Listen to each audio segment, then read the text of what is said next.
essayé d'ester M. Évariste Khodonou en audience en référé pour demander l'annulation, demander de surseoir à cet atelier qui s'organise pendant que nous sommes en train de parler. Mais le juge a estimé que nous avions déjà énuméré beaucoup de cas de violation des tests qui régissent notre association depuis un moment donné jusqu'à présent. Et donc, il a estimé que cette forme de violation aussi se trouve dans l'ensemble global de la plainte que nous avons déposée sur sa table. Et a suggéré que nous voyons un débat de fond déjà pour le 1er juin. Et donc, je voudrais dire à nos amis que la mobilisation, l'essentiel aujourd'hui se trouve au niveau de la mobilisation pour le 1er juin afin que la vérité soit dite. Et pour ceux qui jubilent, j'ai appris que les gens jubilent, c'est normal. On ne peut pas être tous plaisantés à la fois. Nous ne pouvons pas choisir de tomber dans les caniveaux à la fois. Mais ici, il s'agit du droit. Le droit est dit. C'est vrai que quelque part, les gens peuvent se dire nous allons jubiler.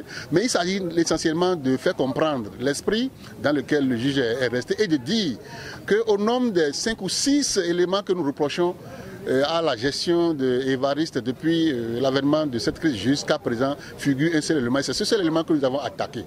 Et donc le juge a estimé qu'on peut laisser ça dans l'ensemble global que constitue notre plainte et en débattre dans le fond dès le 1er juin.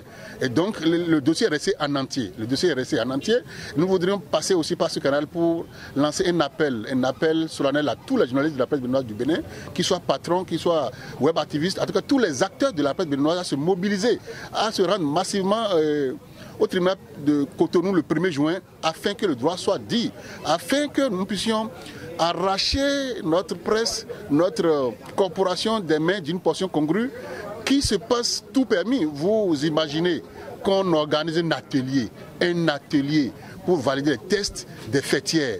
Le minimum basique qu'on doit comprendre au niveau des associations régies par la loi de 1901, on ne peut toucher aux tests que par les assemblées générales des associations respectives.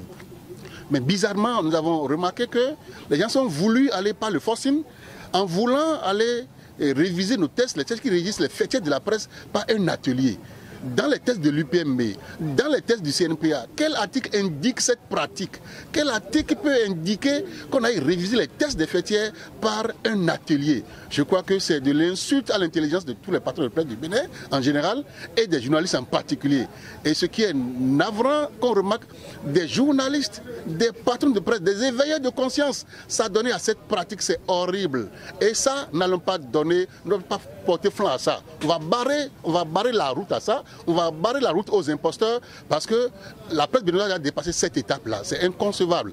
Mais nous sommes toujours mobilisés. Soyez sereins. Le combat continue. Le combat pour la victoire de la presse béninoise continue. On doit le mener pour le bien-être de notre presse. Il faut que chacun s'en négocie. Ce qui se passe est suffisamment grave.